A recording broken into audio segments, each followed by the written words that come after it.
నమస్కారం అండి. నా పేరు రవి పరస, నక్క చిత్రకారుణ్ణి, రాజమండ్రి నుంచి మాట్లాడుతున్నాను. ఈవేళ మీ అందరితోటి ఒక పవిత్రమైనటువంటి విషయం మాట్లాడదామని మీది ముందుకు వచ్చాను. సహజంగా మనందరికీ తెలుసు, పవిత్రత గురించి మాట్లాడాలంటే మన గోదావరి జిల్లాలో అందరూ కూడా గోదావరి గురించే మాట్లాడుకుంటాం. మన యాస, మన భాష, మన జీవన విధానం, మనం చేసేటువంటి అనేక పనుల సమీకరణతో కూర్చుకుంటే మనకంటూ ఒక ప్రత్యేకత ఉంది. ఇక్కడే కాదు, ఎక్కడికి వెళ్ళండి, ప్రపంచ స్థానంలో ఏ మూలకు వెళ్ళినా సరే గోదావరి జిల్లా అనేసరికి ఒక రకమైనటువంటి ఒక అభిమానం, దాంతో కూడినటువంటి ఒక ఆప్యాయతలు, ఈ కలుపుగోరుతనం, ఇవన్నీ మనకు కలిసి వస్తూ ఉంటాయి. ఇంత ప్రత్యేకత ఉన్నటువంటి ఈ గోదావరి గురించి ఈవేళ టాపిక్ మనము తప్పనిసరిగా చర్చించుకోవాల్సిన అవసరం వచ్చింది. కాబట్టి ఒక కళాకారుడిగా ప్రపంచ స్థాయిలో ఉన్నటువంటి నేను ఏ దేశానికి వెళ్ళినా సరే మన గోదావరి అనేసరికి అక్కడ ఉండేటువంటి మన వాళ్ళందరూ ఒకసారి కలవడం, ఆ కలిసినటువంటి విషయాలన్నీ కూడా అది ఎలాగుంది, ఇది ఎలాగుంది, మన యొక్క ప్రాముఖ్యతని మనం సంతరించుకుంటున్నాం. కానీ ఈవేళ ఈ జిల్లాల ఏర్పాట్లు సమీక్షలో చూసుకుంటే ఒక్కొక్క ఎంపీ కాన్స్టిట్యున్సీని ఆ ఎంపీ కాన్స్టిట్యున్సీ యొక్క పేరుతోటి వాళ్ళు ప్రభుత్వం జిల్లా కేంద్రం యొక్క పేరుని నిర్ణయిస్తున్నట్టుగా ఇటీవల వార్తల్లో మనం తరచుగా చూస్తున్నాం.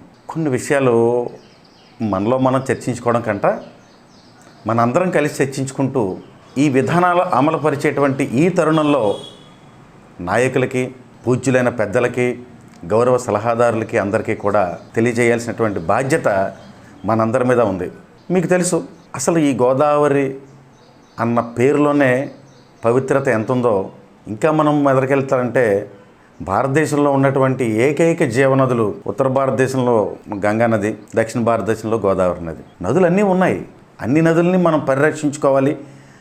అన్ని సాంప్రదాయాలని మనం ఎలా విలువిస్తున్నామో ఈ ప్రవహిస్తున్నటువంటి ఈ నది ద్వారా వచ్చేటువంటి అనేక విలువలని మనం సంతరించుకుంటూ ఈవేళ అదే పేరుతో, అయితే పూర్వకాలం గోదావరి జిల్లా అనేటువంటి ఒక జిల్లాని విభజన పరంగా చేసినప్పుడు పశ్చిమ వైపున ఉండేటువంటి దాన్ని పశ్చిమ గోదావరి జిల్లా అని, తూర్పు వైపు ఉండేదాన్ని తూర్పు గోదావరి జిల్లా అని పాలకులు విభజించారు. కానీ గోదావరి పేరును మాత్రం ఎవరు మర్చిపోలేదు, ఎన్నడూ వదిలిపెట్టలేదు.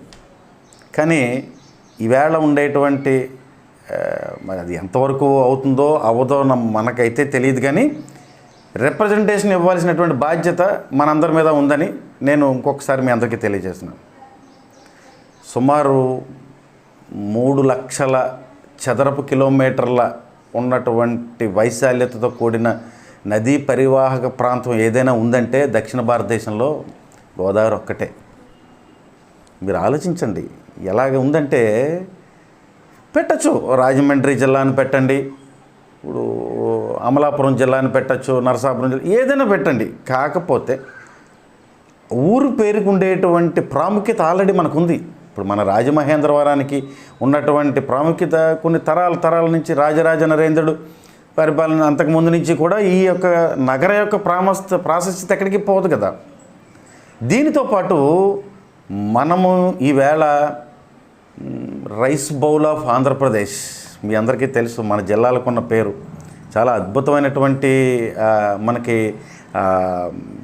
ఈవేళ మనం అన్నం 2 చేతులతోటి ఇలాగ మనం పంటలు పండించుకుంటూ కడుపు నిండా అన్నం తింటున్నామంటే మీ అందరికీ తెలుసు, గ్యారంటీగా ప్రతి వ్యక్తి ప్రత్యక్షంగానో పరోక్షంగానో మన గోదావరితో ఒక ప్రత్యేక అనుబంధత ఉంది. ఈ ఆఖరికి మొన్న మేము ఒక చోట కలిసినటువంటి మేమందరం గోదావరిలో ఇక్కడ ఈదాము, పెరిగాము, ఇక్కడ మేము అందరూ ఇలా చేసుకుంటున్నామంటే సడన్గా ఒక పెద్ద ఆయన వచ్చి, బలెవర్రా బాబు, మేము గోదావరి వాళ్ళ అమ్మాయిని పెళ్లి చేసుకున్నాం, మేము మాత్రం గోదావరి వాళ్ళం కాదా అని.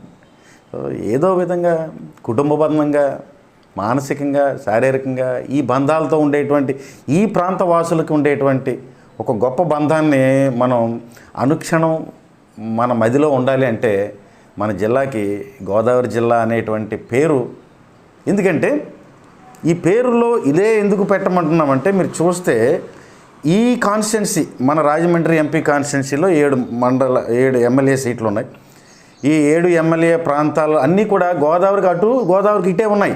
మనం ఎక్కడికో పక్కకు లేము. సో ఇది కొవ్వూరులో చూడండి పవిత్రమైనటువంటి గోష్పాద క్షేత్రం. ఇంకా కొంచెం అలా వెనక్కి వెళ్తే అక్కడ మా ఊరు చిడిపి, మా చిడిపి గ్రామం పక్కన వేగేశ్వరపురం అని ఉంది. అది యాక్చువల్గా యోగేశ్వరపురం, యోగులు అక్కడ తపస్సు చేసినటువంటిది. ఇక్కడ అదే యువతల పక్క ఒడ్డు చూసుకుంటే కనుక మన కోటిలింగాల రేవు, మునికూడలి కాదు, అది మునుల కూడలి. మునులందరూ అక్కడ తపస్సు చేసేవారు. మన చరిత్రలు చెప్తున్నాయి. ఏ తరంలో మేమందరం చెప్పడం కాదు. కాకపోతే ఈ పవిత్రమైనటువంటి గోదావరి యొక్క పేరుని జిల్లాగా ఉంచడం వల్ల కలిగేటువంటి అతిపెద్ద విషయం ఏంటంటే, ఈ పేరు మారిస్తే మా భయం ఏంటంటే ఈ పవిత్రత కూడా పోతుందేమో అని భయం. అంటే గోదావరి అని అనొచ్చు, కానీ అనుక్షణం మన నోట్లో నానుతూ ఉండేటువంటి తరంలో మన వెనకాల తరం, మన పిల్లలు, మన మనవలు, కాబోయే తరాలందరికీ కూడా ఈ పవిత్రతని ఆపరించాలి.